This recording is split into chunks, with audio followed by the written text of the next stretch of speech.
Mic check 1 2 1 2. So this video might actually take some time, but I'm gonna try to get through it real quick. So today happens to be April 2nd. Today is a special day. I'm gonna explain that in a sec. But today is April 2nd. Yesterday was April Fool's. I'm sure you, just like me, happen to be all over YouTube seeing all the April Fool's jokes and all the clickbait mixed in with all the real videos. And if anyone happens to be listening, please keep that April Fool's shit off of YouTube. Please. Today is April 2nd, which is a special day.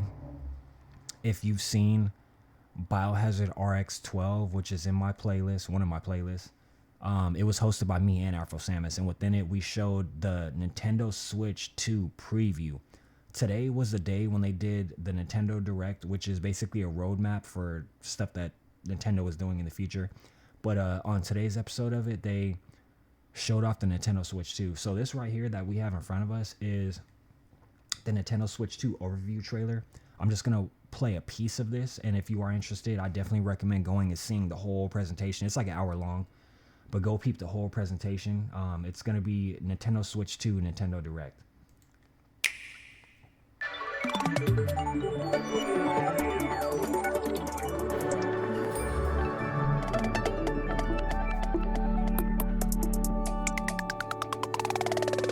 The Nintendo Switch 2 system can adapt to suit your situation, however you like to play.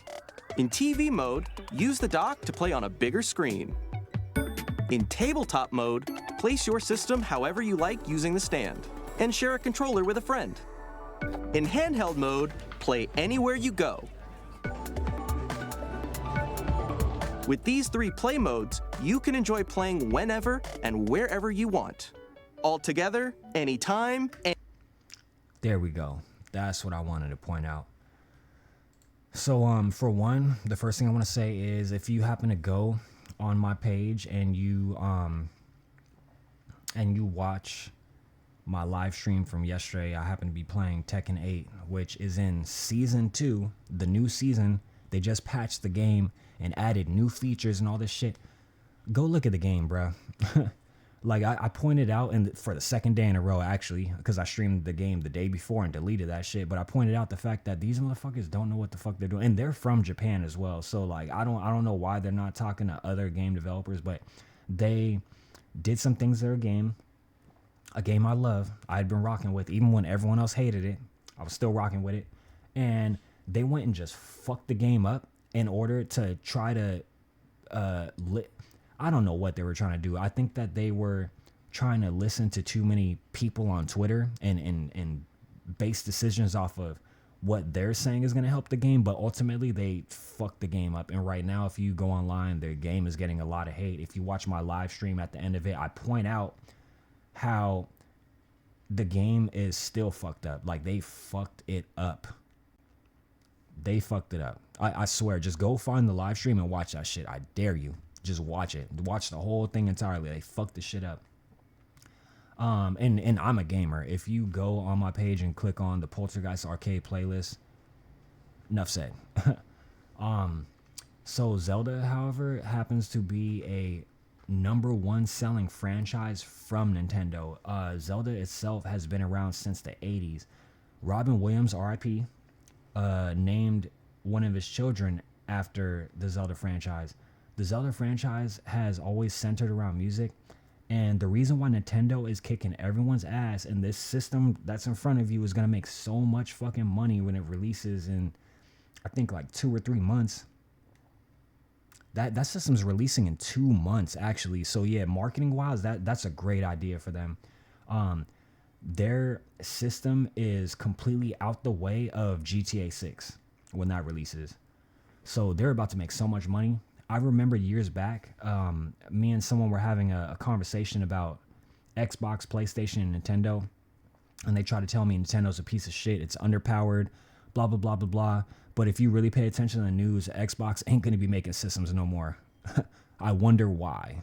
It's because a lot of companies in America, in Europe, because lots of times the companies in America are partnered with studios that they built offshores in Europe, have higher ups who aren't even from the game industry, have no experience making games. They're just higher ups who have the most money, and they have a team under them that are developing the game, but there's no conversations happening between the two parties. It's higher up developers all down here. And that's the reason why, if you go to my Biohazard RX playlist, another playlist that I have that pointed out a lot of things, there's 2 episodes I dedicated to the layoffs within the video game industry and why that's happening and how it's happening. So let's go back to Nintendo. Nintendo listens to each other. They have a lot of mentors that have been in the business since before a lot of us were born, who are giving direction to guide the games into being successful. When they release a game, they don't have to keep updating it and putting all these online patches out and shit and downtime for maintenance. Bruh, I waited 5 hours for my game to update Call of Duty today. For my system to update Call of Duty today. I mean, 5 hours. You know why? It's because the system that I have, which is PC by the way, had to delete the entire game and re-download the entire game just to input a battle pass. And this isn't even talking about the Warzone map that's dropping tomorrow. This is just how they have it set up. They have to patch in a battle pass, which shouldn't mean that I have to re-download the whole entire game. That shit took 5 hours. So that's the reason why this video is being recorded so late. So now that rant's done, let's get into Zelda. So this Zelda that's shown before us is Zelda Tears of the Kingdom, which is a sequel to Zelda Breath of the Wild. One of the best, both of those are some of the best Zelda games ever made, because they decided that they were going to build upon their previous Zelda, which was called Skyward Sword and released on the Nintendo Wii, by taking the best parts of that game and building on it, putting it into an open world. Because I remember when I played Skyward Sword, I said to myself, damn, that would be dope as hell. I remember climbing a wall and saying, damn, that would be dope as hell if they made it a little bit more like Assassin's Creed. I'm not on Twitter. I didn't type that in and they listened to it. They were thinking and they decided for themselves to do that. So American game developers, if you could just get off Twitter and stop listening to what the fans say, even though they're not really fans, they're just people just hating on your game. If you could just stop listening to them and basing your online patches off that shit, maybe Tekken wouldn't be so fucked up right now. So today the album we're looking at is Zelda's Lofi Kingdom.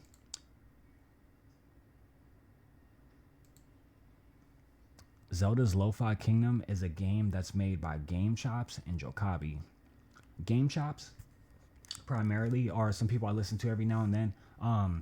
They specialize in lo-fi. I want to say lo-fi hip hop, but it's more than that. They take it past that. But one thing that is very, very one thing that's always in their games is that they're lots of times remixing music from video games. So with this album in particular, this is all Zelda songs from Breath of the Wild, and I think possibly Tears of the Kingdom, which is the game that I don't have. So there's multiple people involved in this. I don't know the process of making it, but I will let people know. If you happen to follow my channel and you pay attention to the posts, I did post a couple days ago an album that's also by them called Pokey and Chill.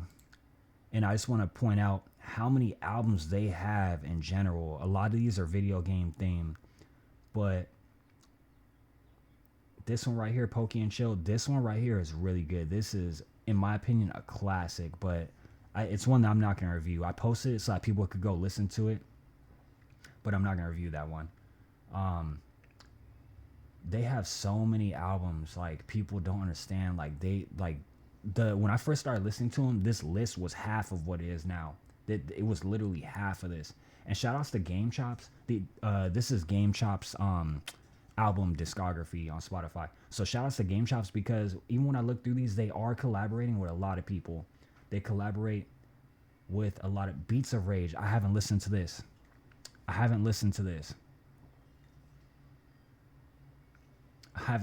This is crazy. Before I review this album,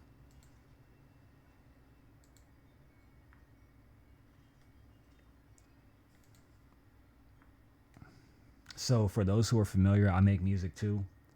I have an album called Beats of Rage. What a coincidence. Like this shit is blowing my mind right now. So I'm about to go listen to theirs after I finish this review. But they have a lot of albums. Like they have so many albums. And there's one in particular that I'm looking for. I just don't. This one right here, Zelda's Memories. That's another one that I thought was pretty dope too. There's a specific song on there that I really, really like their rendition of. And like I said, they collaborate with a lot of people. That's how they have so many fucking albums. They have a Star Wars album too. So Zelda's Lo-Fi Kingdom, if anyone has played that game that I was mentioning, Breath of the Wild, you might already recognize a lot of these songs. So Zelda's a franchise that's been around since the 80s. In the days of Nintendo 64, they had a game called Zelda Ocarina of Time. Some of the songs that's on this album are songs that were remixed and brought into Zelda Breath of the Wild because they happen to have a legacy within those songs. One of those being Zora's Domain, Great Fairy Fountain, Gerudo, not Gerudo Town, but they used to have Gerudo Valley.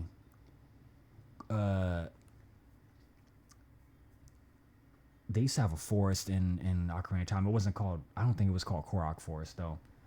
But ultimately, I just want to point out that they have a musical legacy. Nintendo themselves are always centered around music. And right now, personally, it's benefiting big time because there are people who are interested in the music. They sometimes do these tours where they have orchestras play some of the most popular songs from their most popular games. So lo-fi, for those who don't know, is a form of music that's very popular. And it stems from hip-hop. Just like dubstep, it stems from hip-hop. So without further ado, I'm just going to play a track. So anyone who's familiar with the Lost Woods in Breath of the Wild, you recognize this sound right here, but watch how they flip it and turn it into a lo-fi track. I don't know the process of making this, but I'm assuming that they have the sheet music somewhere and just replay it with different instruments.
So let's bring it back.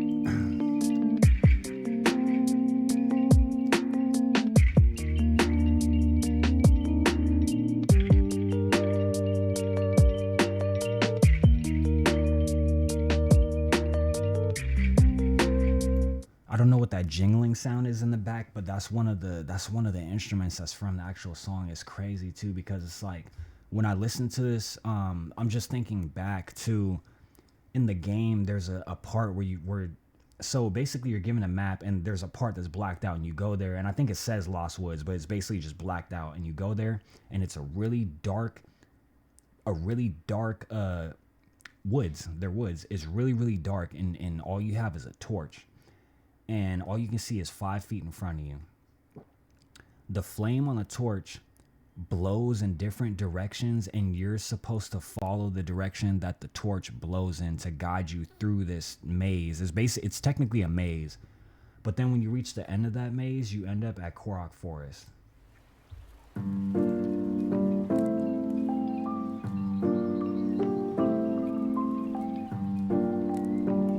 everyone has different memories with this game, and I really wish that Robin Williams was here today to be able to experience this game.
I can't front. They hit that out the park, and like it's gonna the significance is gonna be real different for people who've played the game and heard the actual songs in the game, as opposed to people who are watching this review and then go listen to it. People who are watching this review and go listen to it. It's lo-fi music. It's really good to like relax to.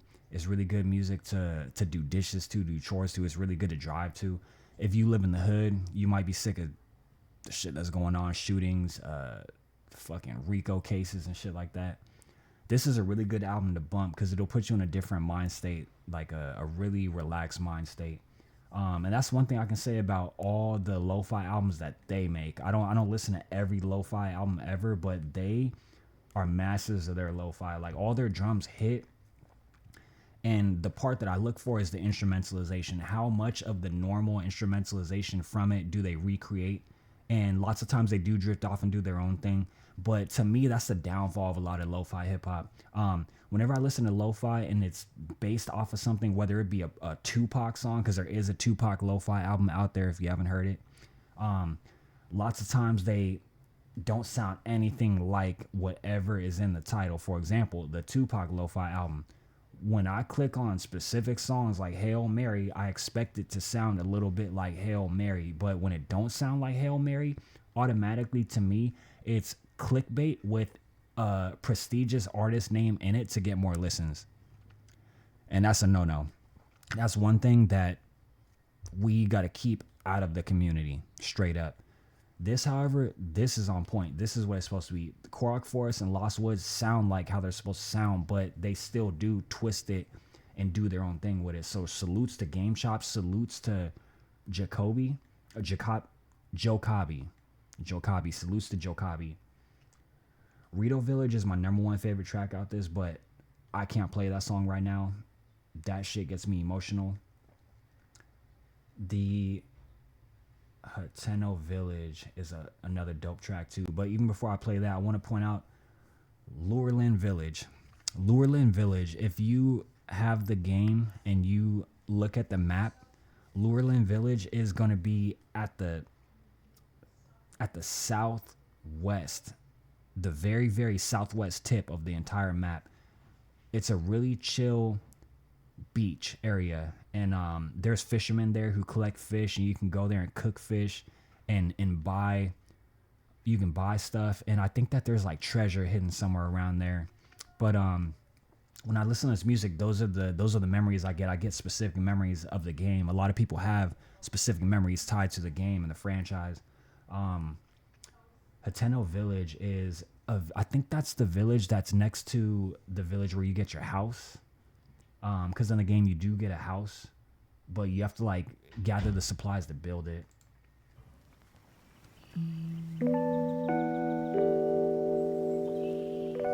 Maybe that's not Hateno. I'm gonna have to go back and play, look at the map, but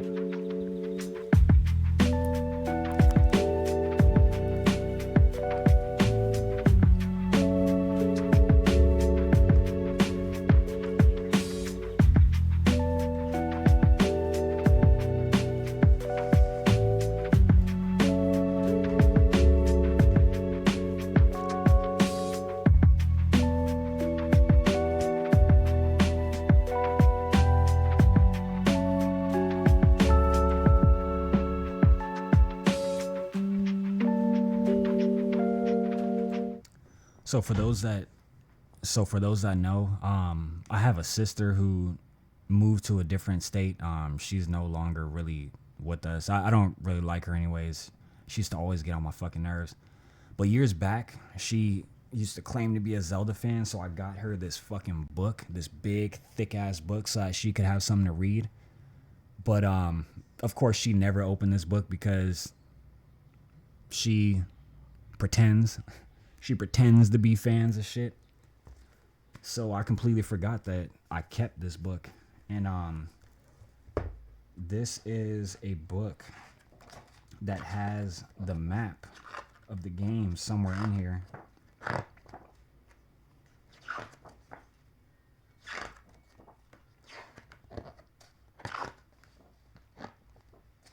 I just want to show everyone who's a fan of Zelda this specific picture.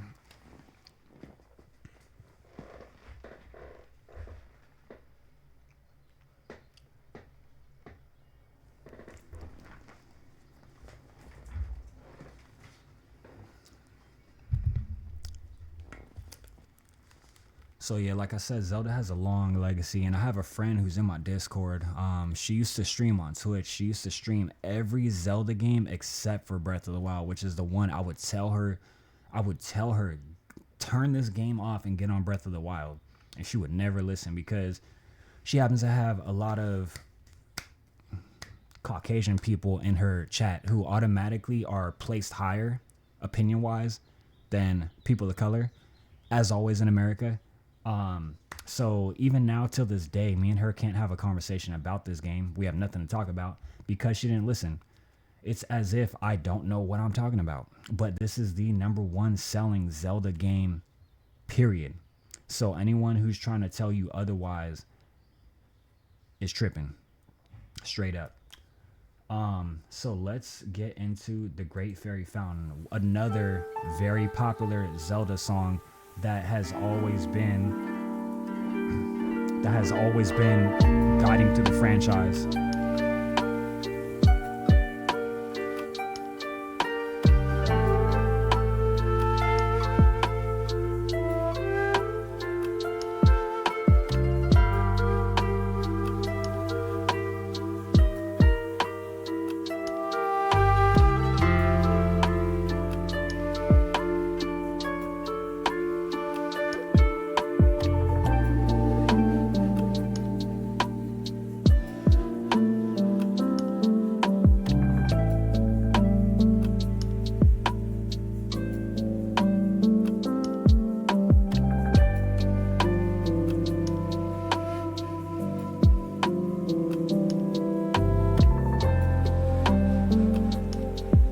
Yeah, I like this song because you can hear the familiarity, but then you could also hear how they kind of like did their own thing with it, and it's a really nice balance.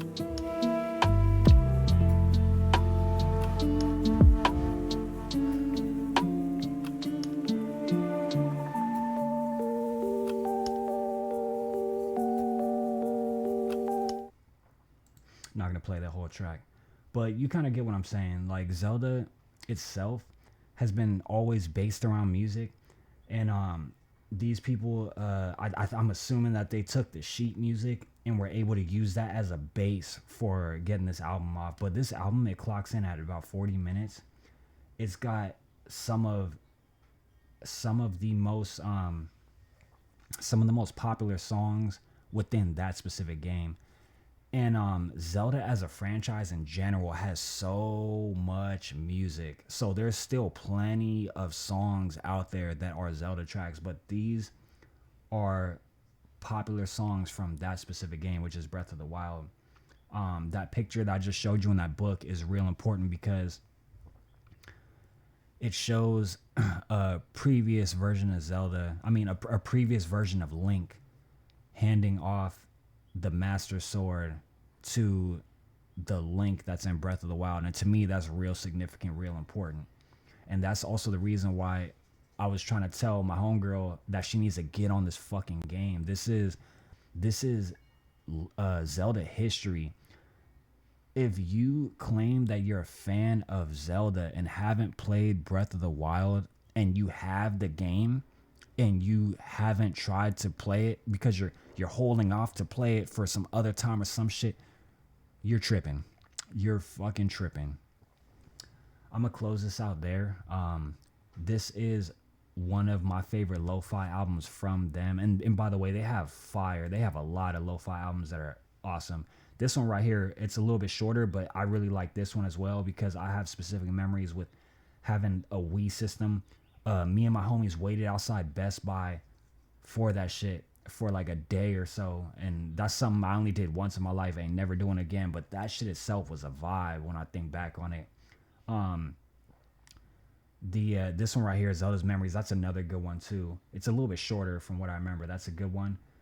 The Pokey and Chill, this one's also real good. I'm not gonna review that one, but I still recommend everyone go find that one, listen to it. I listened to the Mario and Chill. I just can't really remember that one too much, but they have a lot of albums. They have Zelda and Chill too, and yeah, they're deep. They even have a Samus and Piano. I haven't heard that. I haven't heard the Beats of Rage. I gotta go back and listen to that. They keep dropping albums also. If you're a fan of Stardew, they have an album for that too. Zelda and Sleep 3. I haven't heard that. I gotta go look that up. But it's been 27 minutes. Damn. So the secret that I wanted to put into this video is I'm doing another Zelda album review right after this, so stay tuned for that. Peace.